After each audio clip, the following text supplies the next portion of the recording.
Hello guys, welcome back. In this video I will be showing you some cool hidden features in iOS 26 that you might not know about. Review's back with another video, and today we're talking about iOS 26. I will show you guys some pretty cool new features that you will be able to find on your iOS 26 device. A lot of users actually don't know about all these features or don't even use them on a daily basis, even though these are actually super useful. Now, before I get into all that, I just want to ask you guys for a really quick favor. Most of you guys that watch my videos are currently not subscribed to the channel. So if you enjoy the videos and you want to see more of them, hit the subscribe button. It really helps a lot. Now we're starting things off with settings, so head onto your settings, go under sounds and haptics, and then if you scroll down here you will find a feature called reduce loud sounds. Now you enable this, and this is actually very useful. It will reduce the audio's volume range, and it basically creates a softer sound on your device. So while listening to music or a podcast or whatever you're listening to, it will reduce the really loud sounds and give you a constant volume all across your device. Next up, we're moving to the messages settings, and we have a really useful setting here as well. So head onto your settings, go to apps, go to messages, and scroll all the way down.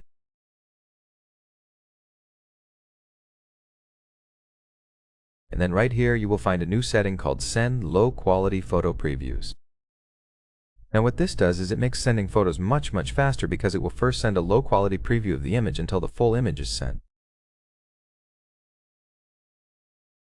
Now this will be very useful, especially if you have a network connection that is not that fast. You can quickly send the photo preview in lower quality before sending the full picture. And as you probably know, with iOS 26, Apple has added some really useful new features for the AirPods, which are actually super cool. And one of them is right here.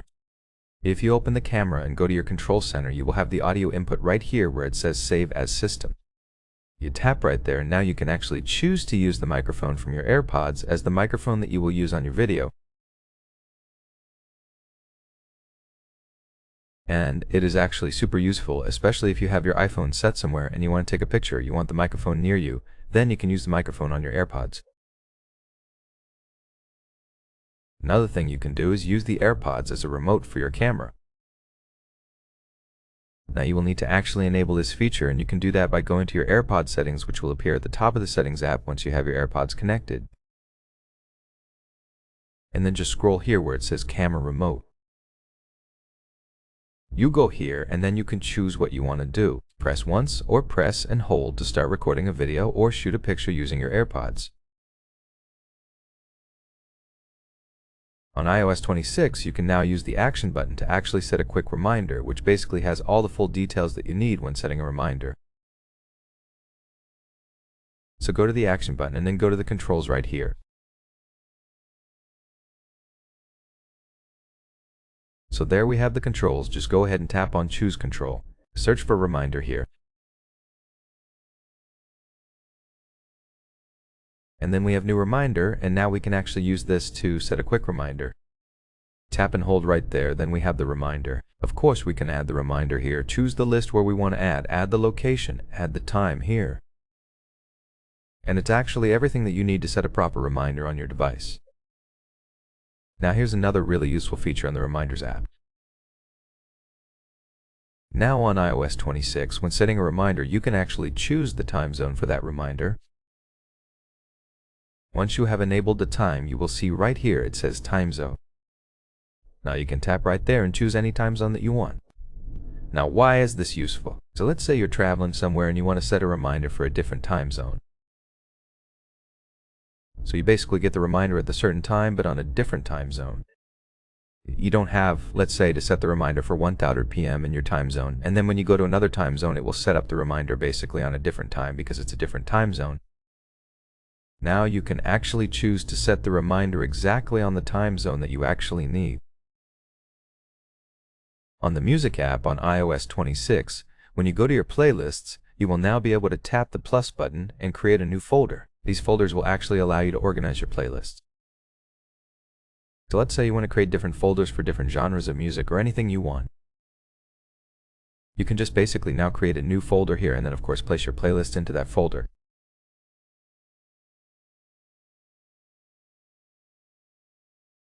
Now just like with iMessage on FaceTime on iOS 26, you can now also enable sensitive content warning. So you go to your settings, go to apps, under FaceTime, you will see a new section for sensitive content warning and you can now go ahead and enable it directly from here. On FaceTime, you will also get some pretty useful features just like on the phone app. When you go to your FaceTime, you can now tap right on that menu and you can filter your calls, your missed calls, your video calls, voicemail, and spam as well.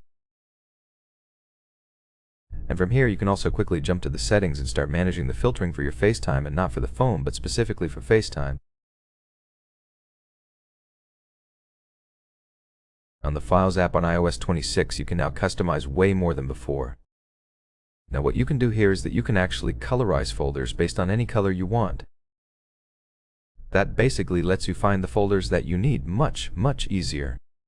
3D touch on a folder, go to Customize, and from here you can choose the tags here, basically adding colors. You can also go ahead and choose a new tag, and once you have done that, you can actually also customize it with any emoji or any different symbol you want right here. So you will have the different symbols, and then you can also go ahead and use any emoji that you want, and that will basically be the emoji that will be displayed right here on the folder. And last but not least, from the phone app, you can now quickly set a reminder. Anytime you need to remind yourself of a call, maybe to call back or anything you want, all you have to do is just swipe like this. And from here you can tap there and set a reminder. So you will have some quick actions right here from 1 hour tonight or tomorrow, where then you can tap on Remind Me Later and then you can choose a specific time that you want. A very useful new feature. It gives you a really easy way to now set a reminder for your calls without actually having to go from your phone app to your Reminders app, and from there try to set the reminder. You can actually just quickly now do it directly from the phone app, which is super useful and of course very fast. So that's basically it for this video, guys. These are some really cool new features that you will find on your iOS 26 device that most people probably didn't know about. And these are actually very useful features that most likely you will find yourself using them on a daily basis, because most of them will help you a lot while using your iPhone every day. They allow you to do things much faster and much easier than the old way. Now you have these awesome features that you know about that you can actually use and take advantage of. Thank you for watching. Leave a like if you enjoyed the video and you found it helpful.